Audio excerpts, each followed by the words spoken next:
Olá, está no ar mais um Respiros em Saúde Mental, uma proposta do Núcleo de Apoio à Diversidade Humana, o NAD, da Universidade Franciscana, junto à Rádio Web UFN.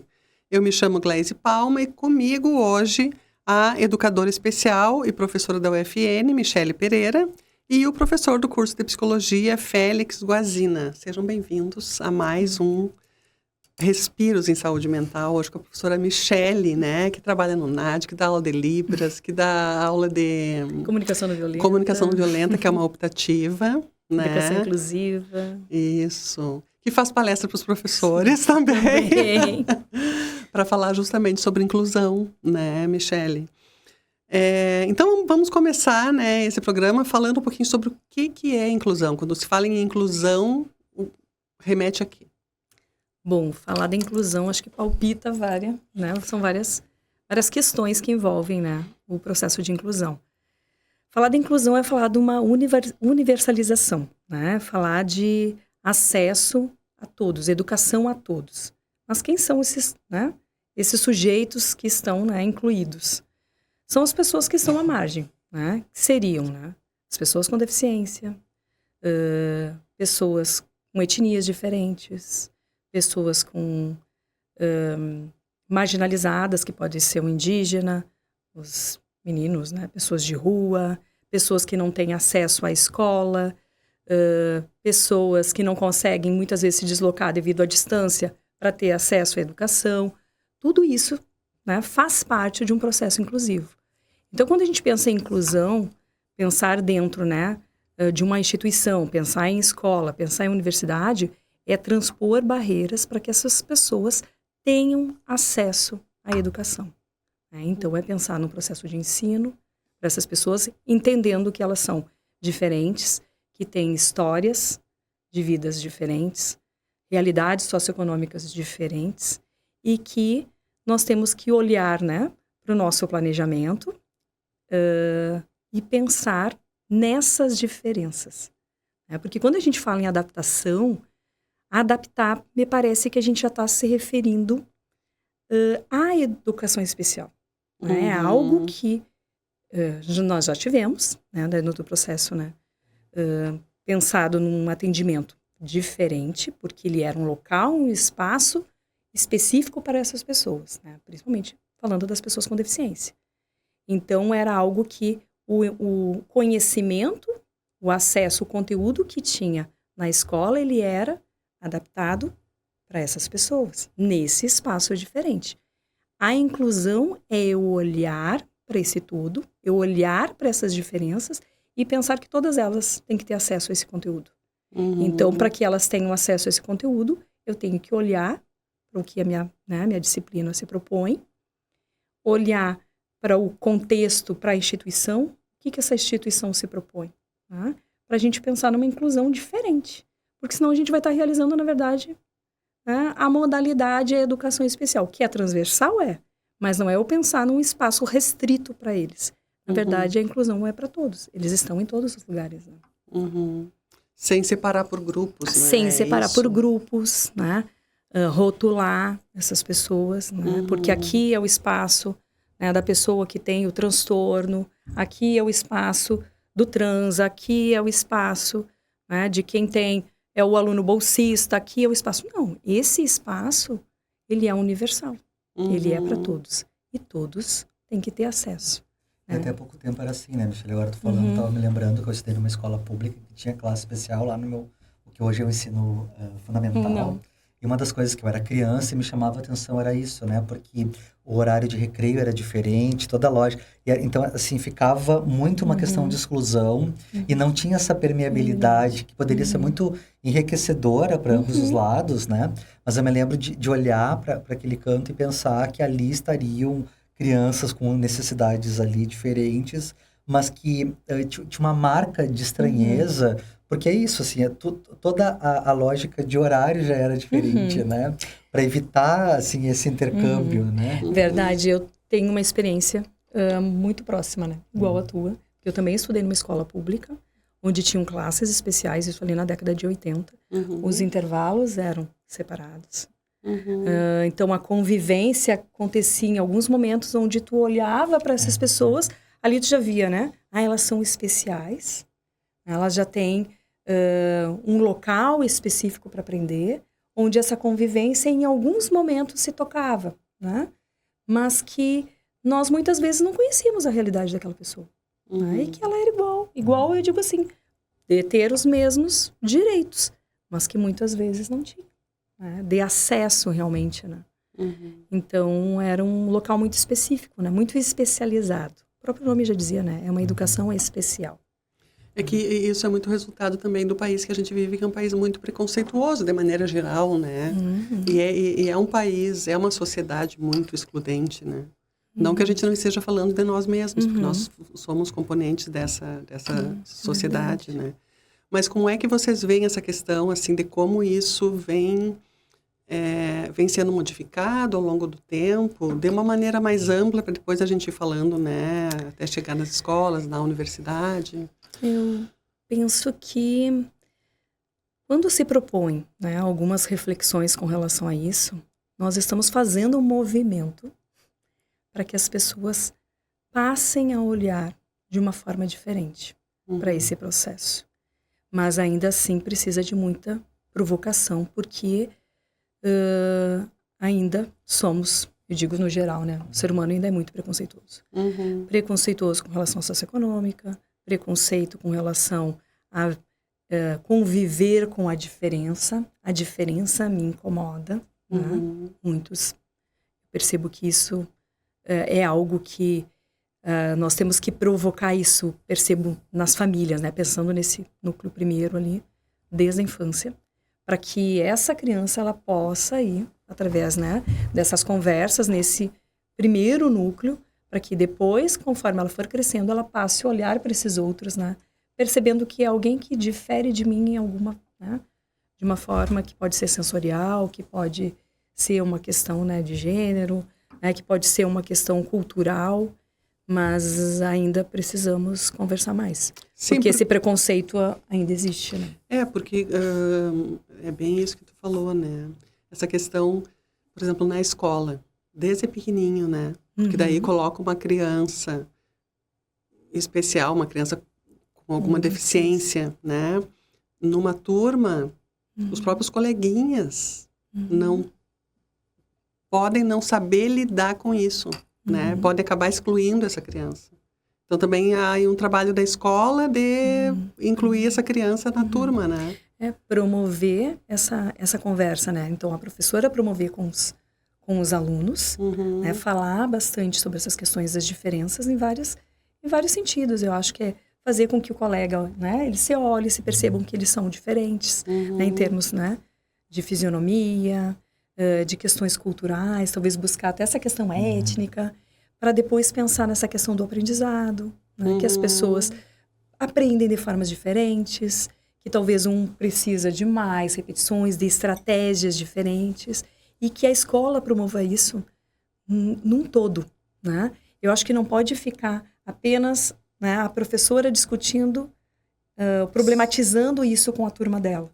Porque essa criança ou esse aluno, ele vai conviver no espaço, né? No macro, que a gente pensar no todo da escola. Vão ter, né, de repente, eventos onde essa criança vai estar e ela tem que participar, porque é direito dela participar. Vão ter reuniões, né, com pais, né, encontros com a família. Então, tem que envolver a todos, os técnicos, né, a todos os profissionais que trabalham, né, na escola, para que eles possam perceber que aquele lugar ali é de direito. E isso, se a gente fosse pensar em legislação, isso já vem, né, desde da Constituição e outros, né, marcos legais que a gente tem que vão corroborar, né, com esse direito, né. E a importância também de profissionais nas escolas, inclusive o psicólogo, né, Félix? Sim, acho que cada vez mais, né? Acho que o psicólogo é um dos profissionais aí que tem trabalhado bastante com questões de inclusão. E acho que até fazendo um gancho anterior, né, Michele, essa questão Tu falou muito a palavra diferença, né? Se a gente for pegar lá, tem um autor que a psicologia estuda bastante, que é o Michel Foucault, né? No História da Loucura. Ele vai também mostrando quão histórico isso, né? Na nossa civilização, de que a gente vai construindo ao longo do tempo instituições para trancafiar a diferença, né? Então, assim, da história da humanidade segregar a diferença E aí vem uma outra questão que eu acho que se costura um pouquinho, que a Glaís está trazendo, de supor que tem um normal, né? Que tem uma aprendizagem normal, uma sexualidade normal, uma etnia normal. Porque eu acho que essa dificuldade sobre a diferença, né? Tá muito, para mim, pautada nessas questões. E aí, né, Glaís, eu acho que o psicólogo, né? O educador especial e outros profissionais, eu acho que são atores que podem auxiliar nesse processo de desconstruir essa ideia do normal, né? Porque eu acho que todas as políticas de segregação, elas partem de uma ideia de que tem alguém que é melhor ou mais eficiente ou mais poderoso que o outro, né? E acho que e aí acho que a gente está num terreno bem delicado, né? Assim, de discutir, assim, né? É pensar que esse aluno, né, pensando ainda dentro do contexto esse da escola, ele vai ter que se desenvolver e alcançar o desempenho X que é pensado dentro desse padrão da normalidade. Como que eu vou, né, trabalhar esse processo com alguém que foge ao que eu tive, por exemplo, como a minha formação, como eu concebi como sendo, né, o padrão da normalidade. Então, esse é algo que já causa uma estranheza ali para o próprio professor ou para os próprios colegas. Quem é esse, né? Que a todo momento, né, interfere, se manifesta na minha aula, ou que grita, né? E que para alguns pode ser, não só para o aluno, mas muitas vezes a gente escuta isso até dos familiares, né? Ah, ele perturba a aula. Né? Mas muitas vezes esse perturbar, né? Ele está perguntando, ele está questionando o professor, né? O que o professor muitas vezes não está acostumado, né? Muitas vezes ele quer aquela aula onde ele vai conduzir, onde ele vai reger da forma como ele estava acostumado, sem essa interferência, né? Já é alguém que vai exigir uma atenção também a mais, né? Claro que hoje existe uma sobrecarga para o professor, né? Porque ele tem que dar conta de muita coisa, eu entendo, né? Ele é o professor, ele é o psicólogo, ele é o terapeuta, né? Ele é o profissional do serviço social, então são várias questões, mas hoje dentro desse processo de inclusão, cabe ao professor, né? Essa é a função do professor. Né? E eu, enquanto professora, eu tenho que promover e dar esse acesso ao meu aluno. Quando eu não promovo nesse acesso, quando eu não penso em transpor essas barreiras, eu não estou, de fato, promovendo a inclusão. Quando eu trago um outro conteúdo que não tem nada a ver com a minha discussão de sala de aula, com a turma, eu já estou segregando, né? Eu já estou excluindo esse aluno desse conhecimento. Mas será que as instituições escolares estão preparadas para isso? E os professores? E as gestões? Pois é, é um desafio, é um questionamento bem importante, provocador, porque essa discussão ela já vem sendo, né, promovida desde ali, né, do início dos anos 2000. Né? E ainda assim, hoje, em 2025, percebemos que ainda estamos praticamente engatinhando ainda nesse processo, né? E muitos, embora exista, eu digo, né, quando falo, mas não tem formação, né? Não, eu não tive formação. Aí eu me questiono, não. Existem, né? Várias instituições que promovem discussões, promovem palestras, né? Tem a formação continuada, mas eu percebo que muitas vezes o professor ou o técnico não faz esse movimento de querer também conhecer um pouco mais. Quem são essas pessoas que fazem parte desse processo? Né? Ali ela já tem uma reserva. Não, eu não quero, né? Porque esse é o lugar de que o educador especial é que tem que dar conta. Aí parece que a gente está retrocedendo, voltando, né? Lá para esse processo que o Félix a gente comentou quando tinha as salas especializadas. Né? Então eu já estou excluindo, eu já estou segregando, se eu for pensar assim. É como se eu duvidasse que essa pessoa que está nesse processo, ela não tem condições de alcançar aquele conhecimento. Né? Então, ela não devia estar ali. É porque eu já inicio, né, essa formação duvidando, né? E eu vou partir essa dúvida da onde? Dessa minha formação inicial, desse padrão que nós temos, né?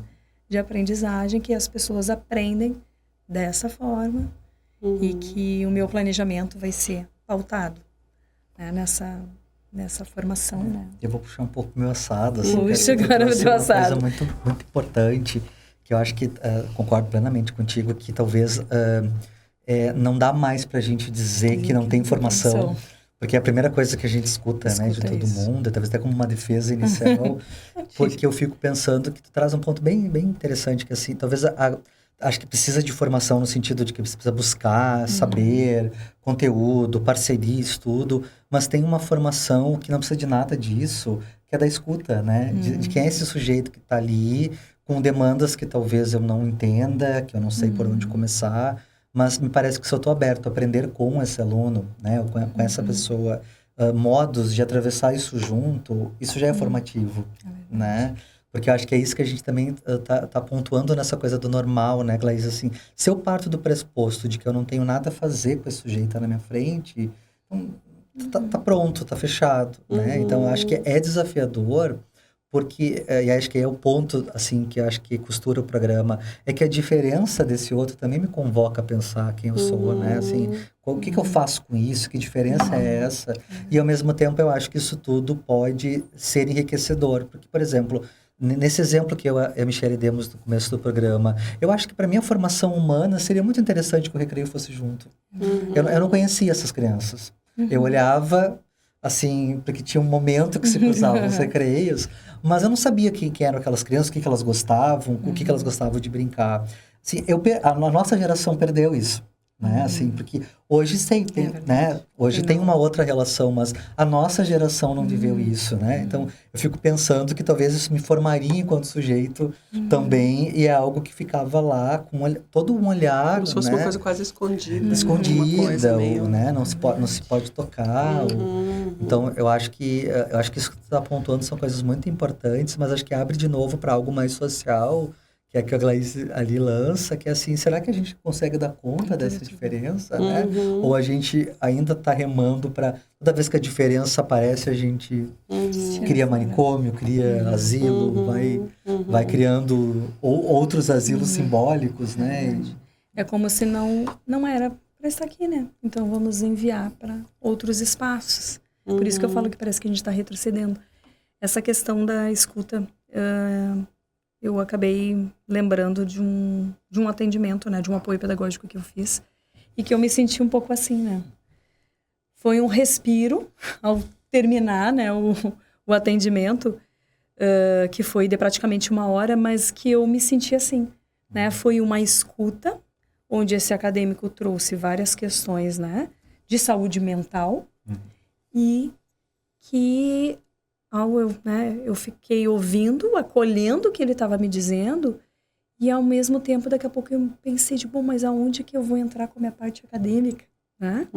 Onde que eu vou poder orientar ele com estas questões? E ao fechar, o que eu entendi? Que tudo isso tem a ver, né? Com a parte acadêmica. Porque a partir do momento que eu entendo, né?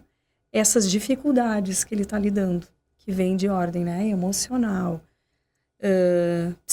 psicológicas, questões que envolvem o processo de aprendizagem dele, porque interfere na forma como ele vai, né, internalizar os conteúdos, tudo isso faz com que eu repense a minha forma de dar aula, até quando eu for exigir algo dele. Né? Porque naquela 1 hora que eu fiquei escutando, eu pude repensar, né? Eu pude, né, dar esse suspiro e pensar, talvez eu saísse dali e pensar, peraí, eu fiquei ouvindo ele 1 hora e que não tem a ver, né, com o meu processo, né, de desenvolver, de ministrar, de dar aula, né? Não, mas tem tudo a ver. Porque ao entender essa diferença, eu entender o que ele está vivenciando. E a inclusão é isso. Que território é esse que eu tenho hoje dentro da inclusão? Né? A gente trabalha tanto, né, com os territórios, né, no ensino superior. E que território é esse? Por exemplo, esse que nós estamos aqui agora, que é a universidade. Que tem pessoas, né, que estão passando, né, por também suas dificuldades. E que muitas vezes estão na nossa sala de aula e a gente não conhece. Sim, é como se não, eu acho que é a realidade do outro demonstrando um outro mundo possível, uma outra maneira de encarar a realidade, que é aquela maneira daquele outro, né? E ter constituindo também, e ter modificando, né? E que esse contato, como o Félix falou, vai, né, também fazer com que eu me reconstrua, né, com que eu me elabore, né, me reconstrua né, como pessoa e como professora, né, como formadora. Então, são essas diferenças, essas estranhezas que vão me provocando, né? Porque eu fico pensando, esse outro que eu via também na minha época da escola, me chamava atenção algumas coisas, né? Em alguns momentos eu percebia que eles entravam na minha sala, mas eu ficava pensando, o que ele está fazendo? O que eles estão fazendo aqui, né? Não existia uma conversa, né? Olha, nós vamos receber, né, esses alunos. Não, eu sempre via como alguém, né, também que me gerava uma certa curiosidade, mas que ao mesmo tempo eu não convivi. Era distante, né? da Era tua distante da realidade. Era outra realidade. Era outra realidade. Félix, quer contribuir com alguma coisa sobre eu isso? Eu fiquei pensando, assim, falando em exemplo, me vem um exemplo, né, que eu acho que tem a ver com a nossa realidade, assim, que a gente só para pensar quando acontece, né?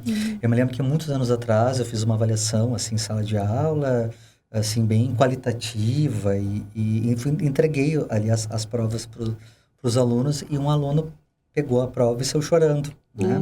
E aquela questão, uma turma muito grande, tu não sabe, eu não sabia se aquilo tinha sido muito ruim ou muito... E eu saí atrás dele porque, enfim, ele saiu chorando da sala de aula e eu achei que eu tinha responsabilidade de ir. E aí, quando eu saí da sala, eu disse assim, fulano, né? O que aconteceu? Eu posso te ajudar? E ele chorando, assim, com o papel na mão, assim, né? E ele disse, professor, eu nunca tinha tirado um 10 numa prova. E aí, ele me disse mais uma coisa, acho que esse é o ponto que eu quero chegar. Porque meus pais sempre me disseram que eu nunca ia conseguir nada na vida. Que eu sou um vagabundo, né? E ele disse, você pode dar um abraço? Eu disse, claro. Né? E aí, eu digo, daí ali tu tem a dimensão do que esses discursos sobre o fracasso, sobre aquilo que tu não consegue, impactam na aprendizagem. Talvez ele tenha sido historicamente um menino que tenha muito problema de aprendizagem, porque ninguém nunca conseguiu valorizar o que ele conseguia fazer. Acho que em outros programas a gente falou muito, a gente falando com as nutricionistas, a gente falou muito que historicamente a gente tem uma tendência de hipervalorizar o fracasso e não o que a pessoa consegue fazer de fato, né? E ali, porque também me pega de surpresa quando, né? E aí ele me traz de bandeja tudo isso que a gente está discutindo, né? Que foi a primeira vez que alguma coisa deu certo até agora, né? E aí eu fiquei muito mal com essa história, porque que pena que é só agora, que, né? Ou seja, assim, tu tá na faculdade, metade do curso, não era começo de graduação. Então, assim, muitas coisas se perdeu para que agora, aos 22, 3 anos, tenha uma experiência possível de se olhar com esse, né? Dele ver que ele não era um fracassado, porque talvez ele tenha sempre acreditado que era, porque tenham dito para ele que ele era. E daí construíram ele assim, e ele acreditou, né? Eu acho que nessas discussões de inclusão também tem isso muito, né, Michele? Tem esses discursos que vão moldando, né? Que ouviu a vida inteira, né? Teve uma que também me chamou a atenção, assim, do discurso dela, né? Que a vida inteira ela passou, né? A vida inteira, a trajetória escolar, com também rótulos, né? Com toda essa questão, né, quantitativa, né? Inferior ao que se espera, né? Dentro desse padrão da normalidade. E aí, quando ela chegou no ensino superior, o que ela me disse um dia, né? Teve algumas experiências iniciais também um pouco ruins com relação a essa exclusão e essa estranheza dentro, né, da sala de aula com colegas. E aí ela me falou, eu pensei que no ensino superior fosse diferente. Né? Como se por serem pessoas adultas, né, iriam olhar para ela de uma forma diferente. Entendendo, né, que ela tem uma forma de aprender diferente. Mas não. Aí eu ainda até olhei para ela e disse, não, mas eu espero construir, né, e promover um espaço, né, diferente para ti, para que ela não tenha essa mesma experiência. Mas temos muitos casos assim também, de alunos que, sem o auxílio, por exemplo, de um monitor, conseguem, né, se sobressair e ter notas, se a gente for pensar no quantitativo, que equivale, né, a um 10, e por né, por competência e habilidades dele mesmo. E olha, eu consigo, né? Eu tenho capacidade. Por quê? Porque as pessoas sempre olham para a limitação, o que ele não pode fazer, né? E aí o que nós temos que fazer é o inverso, é potencializar. E aí, se eu for olhar para o que não dá, não vai dar mesmo, né?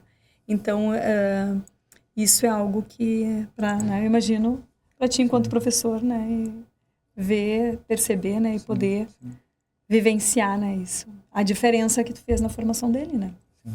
É uma sensação dúbia, né? Uma sensação de que bom que agora ele conseguiu enxergar se isso. Perceber diferente. Mas que pena que ele demorou tanto tempo e o quanto de sofrimento tá aí, né? Sim. Eu acho que tem uma coisa que a gente vem discutindo ao longo do programa também, que são esses, vou chamar de apelos culturais, assim, porque eu acho que a gente fica muito refém também dessa sociedade do desempenho e do que tu tem que dar certo, que as coisas têm que ter uma coisa da rapidez, né? É uma sociedade que é barulhenta, é uma cidade que nos convoca a um tempo que não é o tempo do sujeito, não é o tempo do psíquico, né? Não é o tempo do cognitivo, é o tempo ali, que é aquilo que a gente falou muito nos outros programas, assim, que é como trabalhar o dia inteiro e poder se organizar para comer bem, como poder gestar essa vida que tem uma temporalidade que não fecha com esse mundo emocional que a gente vive, né? E aí eu acho que aí as instituições são muito cruéis, né? Porque elas exigem uma temporalidade que diz de uma outra lógica, né? Então, eu fico pensando esse exemplo que tu traz de aprendizagens, assim, quando um aluno vem e traz tantas questões de saúde mental e tu te dá conta, não, isso obviamente que impacta, mas, né, assim, como dar conta disso, né? No sentido que não é lá, talvez uma orientação pedagógica que vai dar conta disso, sozinha, mas que precisa de muitas coisas, né? E precisa, talvez, assim, de uma política de solidariedade, assim, né? Coletiva, de poder entender esses tempos, assim, né? E aí vem essa questão desses tempos que muitas vezes o professor não entende esse espaço, né? Diferente. Não entende essas questões porque tem uma questão que é, né, institucional, que seja da escola, né, da universidade, que é de cobranças, né, com relação a fechamentos de notas, fechamentos de caderno, carga horária de disciplinas, porque vamos pensar que talvez tenha um aluno ali que ele não vai conseguir se manter, né, focado em 4 períodos de aula para eles. Aí, se eu exijo isso dele, eu não estou entendendo essa diferença dele, né? Eu quero que ele se mantenha, né, focado, o que nenhum de nós provavelmente não ficaria, né? Ficaria disperso, ou gostaria de sair, né, e fazer alguma outra coisa, mas o professor, né, quer que ele se comporte e que ele se mantenha. Então, eu não entendo esse tempo, né? Essa temporalidade é algo também desafiador, né? Para nós tentarmos, né, entrelaçar, né, linkar uma coisa na outra, né? Tu falava que antes da gente começar o programa deu uma oficina, um bate-papo que tu teve com os professores que estão entrando aqui na UFN, né? Então, eu queria que tu falasse um pouquinho sobre isso, que então a instituição já está, né, ela está preocupada com, desde que o professor entra aqui, entender e preparar ele um pouco mais para essa questão de lidar com essa diversidade, né? Nos conta um pouquinho. Bom, as oficinas, elas acontecem dentro do programa Saberes. Então, elas iniciam, né? Os professores começam a ter essa formação quando eles entram, né, para a instituição. E essas formações são de vários segmentos. Tem desde voltada para a parte didática, para a parte de questões relacionadas à avaliação. Serão, acho que em torno de 8, mais ou menos, formações que acontecem ao longo do semestre. E tem uma específica que é para falar sobre a inclusão na universidade. Porque agora, é o que nós percebemos, né? Esses alunos que estavam na escola estão chegando cada vez mais no ensino superior. Então, nós, enquanto professores, precisamos pensar, né, todas essas questões, né, de como eu perceber essas questões da diferença, né, do meu aluno, essa questão do tempo de aprendizagem, questões de planejamento, de avaliações, para que eu possa perceber essa diferença desse meu aluno, potencializar o que é possível, e promovendo, né, o aluno, para que ele realmente não evada, que essa é uma preocupação, né? Porque muitos alunos, eles entram na universidade, mas não se mantêm. E aí, por diversas razões, acabam evadindo, né? Então, são questões que nós vamos tentando, né, conversar. É claro que é uma conversa inicial, terão outras formações, mas a instituição também, dentro do programa Saberes, todo início de semestre, ela tem realizado, né, discussões voltadas para o processo de inclusão, onde todos os professores são convidados, né, em cada início de semestre, para participar. E outras ações também que acontecem dentro do NAD, né, do núcleo, que são pensadas, às vezes, para uma turma, talvez solicitada pela própria coordenação, em razão de algo que a coordenação tenha percebido, que talvez seja necessário promover naquela turma, alguma questão de bullying, de preconceito, falar sobre a deficiência.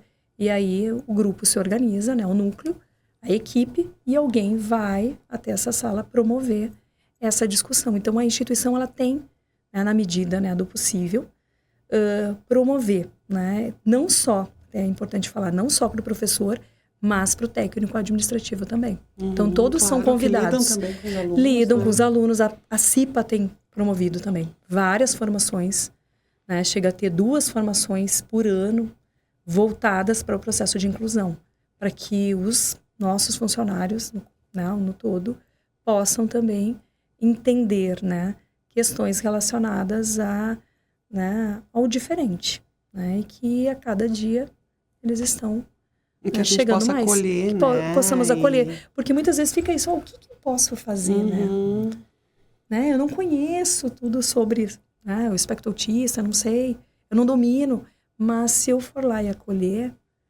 né, eu também vou me deixar, né, tocar por essa pessoa, eu vou aprender também com essa pessoa, e aí poderia buscar, é o que eu digo para os professores, mesmo alguém sendo, né, formada, no meu caso, eu tenho a formação inicial ali de educação especial, mas não dá conta, né, de eu saber e dominar todas, né? Eu tenho que ir continuamente buscando também formação. Eu tenho que ir lendo de acordo com os alunos que vão chegando até mim, né? Ou seja, pelo núcleo, ou seja, dentro da sala de aula, porque eu também tenho a sala de aula. Então, a formação, ela é continuada, né? Ela é diária. Então, de alguma forma, dentro, né, dessas formações que a universidade oferece, nos provoca também a pesquisar um pouco mais, né? Tentar saber um pouco mais sobre, né, algo que tenha chegado, talvez, né, no primeiro momento na sala de aula ou, né, num grupo, né, maior aqui da instituição mesmo, né, que eu tenha contato. Até porque isso tudo vai sendo modificado com o passar do tempo, né? O próprio DSM, né, que é um manual da psiquiatria para diagnosticar. Claro que não necessariamente tudo que chega a vocês tem a ver com isso, mas aí eu queria falar sobre 2 questões que nos chegam, né, como professora, que uma é aquele aluno que já tem um diagnóstico, que a gente sabe que tem uma questão ali, e aquele aluno que a gente desconfia. Aquele aluno que a gente percebe em sala de aula, que tem alguma coisa ali, né, mas não somos psicólogos nem educadores especiais. Mas a gente percebe uma certa dificuldade na compreensão do conteúdo, às vezes um certo isolamento, às vezes uma certa dificuldade até na própria expressão, às vezes alguns comportamentos, assim, que saem dessa normalidade, né, que a gente fala. E aí, qual é o encaminhamento que a gente pode dar para isso? Bom, no ensino superior nós estamos lidando com pessoas que são adultas, né? Então eu não posso obrigar essa pessoa, forçar que ela tenha, por exemplo, o apoio pedagógico. O que nós podemos fazer é orientar essa pessoa.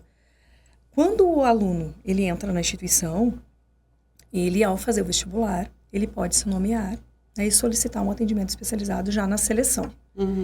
Se ele for selecionado, for aprovado, ao fazer a matrícula, ali ele pode já, né, entregar o laudo atestado, dizendo, né, se ele tem, né, algum diagnóstico. Alguns fazem se nomeiam.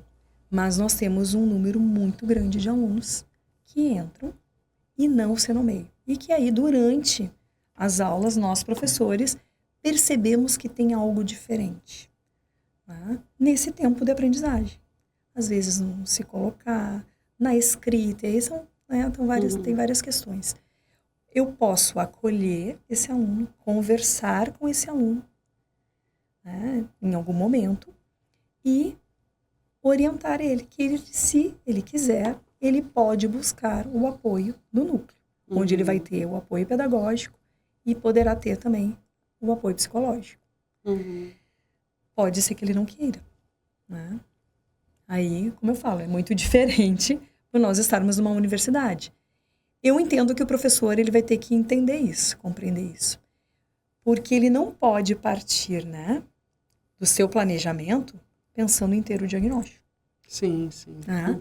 Então, ele vai ter que perceber essas diferenças, pensar talvez em estratégias diferentes, entendendo no decorrer, porque daí ele vai conhecendo no decorrer desse processo das aulas, quais são as dificuldades, as limitações desse aluno e tentar, então, potencializar, ver o que é, de que forma que eu posso, né, enriquecer, desenvolver ele, né?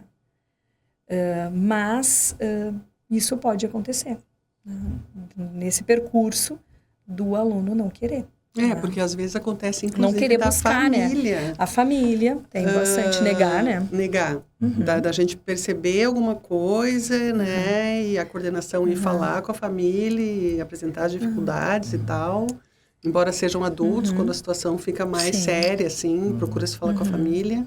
E a família não aceita, né, Félix? Isso é uma questão que pode chegar muito a vocês até. Acho que isso a gente percebe bastante, né, Michele? Teve momentos em que a gente precisou chamar familiares, né? E acho que, bom, a gente estuda bastante, né, na psicologia, os processos de negação que fazem parte de compreensão. Eu acho que também, que pensando até anterior à tua pergunta, assim, o modo como também os profissionais dão o diagnóstico, né, para esses familiares, geralmente eles dão esse diagnóstico muito pensando no fracasso e aquilo que esse sujeito não vai conseguir dar conta da vida. Então, acho que é um bolo, né, Michele? São várias coisas que estão em jogo ali e aí favorecem. Eu acho que os familiares também têm medo de... Porque eu fiquei pensando agora na questão de não se autodeclarar, se isso não tem também muito a ver com medo de que sofrer algum tipo de preconceito ou exclusão. De ser tratado diferente. De ser tratado, né? Porque eu penso que a negação da família também está vinculado a isso, né? De que o filho, a filha, enfim, não sofra nenhum tipo de tratamento diferenciado ou retaliação por ter um diagnóstico, né? Porque eu sempre digo assim, uma coisa é eu chegar publicamente e dizer que eu tenho diabetes, hipertensão, e outra coisa é um diagnóstico de saúde mental, ou de déficit intelectual, alguma coisa assim. Isso coloca o sujeito numa relação de exclusão, né? E não é fácil, né? Não é fácil, porque também a gente vai percebendo que grande parte das vezes, né, Michele, não é só isso na família, né? E aí, como lidar, eu acho que a Michele tem trazido muito isso, quanto que é desafiador, que eu acho que não tem uma receita de bolo, né, Michele? Porque acho que cada caso também, ele convoca também a pensarmos algumas estratégias, né, com cada um, porque também, falar um pouco da psico, né, assim, por mais que a gente tenha uma leitura um pouco melhor sobre as questões psíquicas, também a gente tem a mesma dificuldade de um professor de jornalismo, de um professor, porque a gente não conhece esse aluno, a gente não sabe qual é... E a gente também vai precisar levar um tempo para entender qual a melhor forma de, né, de lidar com a situação. Porque às vezes, né, Michele, que chegam para nós achando que... Sim, o psicólogo vai resolver. E talvez, assim, a gente vai com as mesmas dúvidas, né?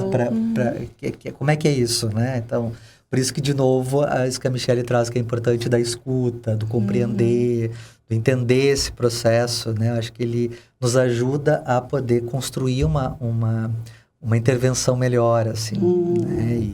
E acho que também bate também muito nessa questão nossa profissional, a gente tem que saber tudo, né? Então, acho que quando a gente vai para essa cena querendo ter uma posição mais horizontal, talvez seja um caminho interessante, né? É um assunto complexo, sem soluções fáceis, como qualquer assunto complexo, né? Só que ele vai exatamente de encontro com essa questão que a gente fala aqui, dessa sociedade da performance e tal, porque o que me parece é que é preciso tempo, é preciso paciência, é preciso escuta, é preciso reflexão, para conseguir lidar da melhor forma com a situação. É preciso grupo, né? É preciso poder contar com as diferentes pessoas, diferentes setores da universidade para conseguir lidar com isso. Então, não é nada simples, né? Alguma mensagem final que tu gostaria de deixar, ou que vocês gostariam de deixar aqui no nosso programa? Eu diria, é uma mensagem final para os professores, né? Não só daqui da instituição, mas todas, seja da escola, da universidade, que sejam sensíveis a esses alunos. Está faltando sensibilidade em perceber essa diferença, né? Essa estranheza, e trabalhar com a potencialidade. Não olhe para esse sujeito, para o que ele não pode fazer. Né? Então, é sensibilidade e acolhimento. Eu acho que são palavras chaves, assim, né, dentro desse processo. E valorizar o que ele pode fazer. Valorizar o que ele pode fazer. O potencial. O potencial. Tentar descobrir, né? Porque Tentar às vezes descobrir. não tá tão evidente, mas existe. Exatamente, eu preciso conviver com ele para eu descobrir. E isso leva tempo. Né? Então, não é na primeira semana, nem na segunda. Pode ser que eu consiga perceber isso ao final do semestre, mas ele tem aí ao longo, né, 3, 4 anos, para a gente ir percebendo a evolução, o desenvolvimento desse aluno. Que não é só acadêmico, é valorização de vida pessoa. Mesmo da pessoa. Né?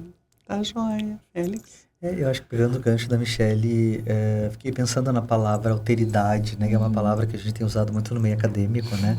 Mas tem alguns autores que têm dito que eu acho bonita essa frase, assim, que é pensar a alteridade como a diferença que o outro desperta em nós, né? Então, acho que quando a gente está falando de formação, formação humana e técnica, é que também a nossa diferença enquanto sujeito também vai formando outras pessoas, né? Então, que a gente esteja aberto a nossa diferença e a do outro, e que isso possa ser formativo, constitutivo da nossa vida, assim. E rico, né? E rico, porque eu acho que isso pode potencializar, né, os nossos modos de ver a vida, de nos entendermos enquanto pessoas também, né? Tá joia, que bom. Obrigada pela reflexão. Acho que aprendi também, me fez pensar como ser humano e como professora. Então, ficamos por aqui. Esse foi o Respiros em Saúde Mental. Eu sou Gleise Palma, professora do curso de jornalismo da Universidade Franciscana, e comigo, professor do curso de psicologia, Félix Guazina, e a educadora especial e professora da UFN, Michele Pereira. Na técnica, Clenilson de Oliveira. Nos acompanhe no Spotify, no Instagram e no YouTube da Rádio Web UFN. Até a próxima.